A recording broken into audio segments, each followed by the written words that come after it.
राधे राधे, जय श्री कृष्णा। दोस्तों, क्या आप भी अपने घर में गिन करके रोटियां बनाते हैं? अगर आप भी ऐसा करते हैं तो आज ही छोड़ दें, नहीं तो घर से सुख समृद्धि चली जाएगी। माता अन्नपूर्णा ऐसा करने पर आपसे रुष्ट हो सकती है, नाराज हो सकती हैं।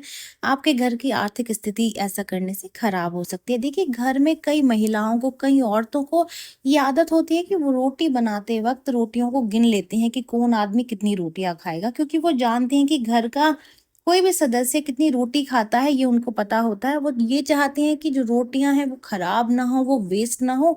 इस वजह से इस बात को सोच करके वो रोटियों को गिन करके बनाती हैं। लेकिन ज्योतिष या फिर वास्तु के अनुसार इसे बिल्कुल भी सही नहीं माना जाता। लेकिन ऐसा माना जाता है कि ऐसा करने से घर की जो बरकत है, जो तरक्की है, वो रुक जाती है, बरकत चली जाती है। और बरकत के जाने से सुख समृद्धि भी साथ में चली जाती है। हिंदू धर्म के अनुसार पहली रोटी जो है वो अग्नि की मानी जाती है, दूसरी रोटी गाय की बनती है। इसके बाद जो भी रोटी बनाई जाती है उसमें से चींटी, कुत्ता और कौवे के लिए भी अलग से निकाल दिया जाता है। इसी को हम पंचबली कर्म कहते हैं। अंतिम रोटी कुत्ते की होती है।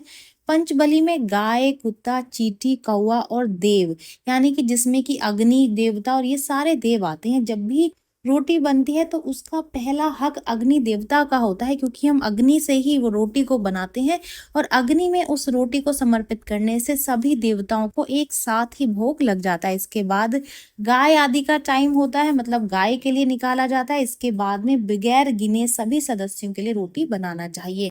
लेकिन अब आप ये सोच रहे होंगे कि अगर हम रोटी गिन के नहीं बनाएंगे तो वो वेस्ट हो जाएगी, ज्यादा बन जाएगी या फिर किसी के लिए कम हो जाएगी। उस केस में आप आटे की मात्रा को देख करके अपनी रोटियां बना सकते हैं। मतलब उतना ही आटा लगाएं जितना में कि सबका काम चल जाए। 1-2 दिन हो सकता है आपको समस्या आएगी, कभी कम बन जाएगी, ज्यादा बन जाएगी, लेकिन आप उसको अपने हिसाब से फिर बनाने लग जाएंगे। देखिए, अतिथियों के आने पर भी आपको रोटियां बनानी होती हैं। और अतिथि उसे कहते हैं जो कि बगैर बताए आ जाए। और वो कोई भी हो सकता है, पशु पक्षी, कोई भी मनुष्य हो सकता है। अतिथि को देवता माना गया है, इसीलिए सभी के भोजन के बाद में इतनी रोटी अवश्य ही आपके बर्तन में या फिर बोइये में बची होनी चाहिए कि कोई अतिथि अगर आ जाए तो वो भी खा ले। इसलिए ऐसा माना जाता है कि बनाते समय, यानी कि जब भी आप रोटियां बना रहे हो तो 2 रोटियां जो है वो ज्यादा बनानी चाहिए, ताकि अगर कोई मेहमान आ जाए या कोई भी आ जाए तो वो भूखा ना जाए। इससे माँ अन्नपूर्णा बहुत प्रसन्न होती हैं और उस घर में हमेशा सुख समृद्धि बनी रहती है। और ऐसे घर में माँ अन्नपूर्णा भर भर के धन धान्य देती है, उसके ऊपर अपनी कृपा सदैव ही बनाए रखती है। जो लोग कभी भी घर से किसी भी व्यक्ति को भूखा प्यासा नहीं जाने देते हैं, उस घर की बरकत कभी भी खत्म नहीं होती है। पहले के समय में सभी लोग संयुक्त परिवार में रहते थे, एकजुट होकर के रहते थे। और उस समय क्या होता था कि सब लोग साथ बैठकर भोजन करते थे। तब महिलाएं कभी भी गिन करके रोटी नहीं बनाती थी। रोटी बच जाती थी तो उसे शाम को खा लिया जाता था।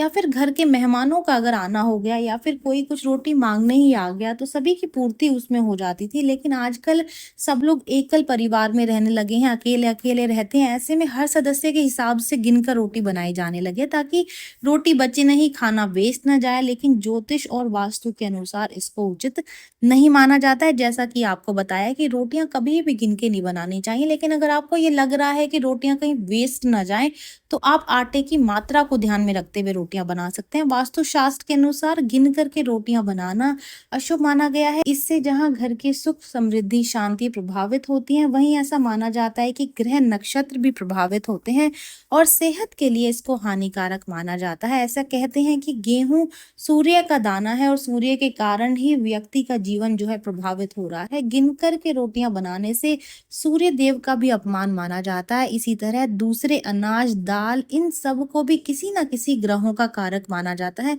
इसलिए कभी भी रोटियों को गिन करके नहीं बनाना चाहिए। हमारे पूर्वज हमेशा ही सही करते थे, वो कभी भी रोटियों को गिन करके नहीं बनाते थे। उनको पता होता था कि कभी भी कोई भी अतिथि आ जाएगा, या फिर उनको ये पता होता था कि घर से अगर कोई भूखा चला जाएगा तो घर की जो बरकत है वो वहीं रुक जाती है, क्योंकि घर से कोई भी भूखा प्यासा नहीं जाना चाहिए। अगर ऐसा होता है तो घर से हमारी जो माता है, जो अन्नपूर्णा माता है, वो हमारे घर से, हमारे परिवार वालों से रुष्ट हो जाती हैं। इसके अलावा अगर हम फिर से एक धार्मिक दृष्टि से बात करें तो रोटी का जो संबंध है वो सूर्य से है और मंगल ग्रह से होता है। वहीं बासी जो आटा होता है उसका संबंध राहु से होता है। गिनकर के रोटियां बनाने से न सिर्फ मंगल और सूर्य ग्रह कमजोर होते हैं, बल्कि राहु का जो दुष्प्रभाव है वो भी जीवन पर पड़ता है, इसलिए रोटियां कभी भी गिन करके नहीं बनानी चाहिए। कई बार ऐसा देखा जाता है कि लोग दूसरे पहर का काम को अपना हल्का करने के लिए, उसको कम करने के लिए ज्यादा आटा बना करके रख लेते हैं और फिर इस आटे को फ्रिज में रख देते हैं। इसी आटे का इस्तेमाल न जाने कितनी बार रोटियां बनाने में करते हैं और ये सिर्फ हमारे आलस की वजह से होता है। लेकिन आपको इस बात को जानकर बेहद ही हैरानी होगी कि बासी आटे की रोटियां बनाने से आपके राहु पर बहुत बुरा असर पड़ सकता है। जो व्यक्ति ऐसा करता है उस पर नकारात्मक प्रभाव पड़ते हैं। यही वजह है कि हमेशा हमारे बड़े बूढ़े सलाह देते हुए नजर आते हैं कि बासी आटे की रोटी ना ही कभी बनानी चाहिए, ना ही खानी चाहिए, ना ही किसी को खिलानी चाहिए।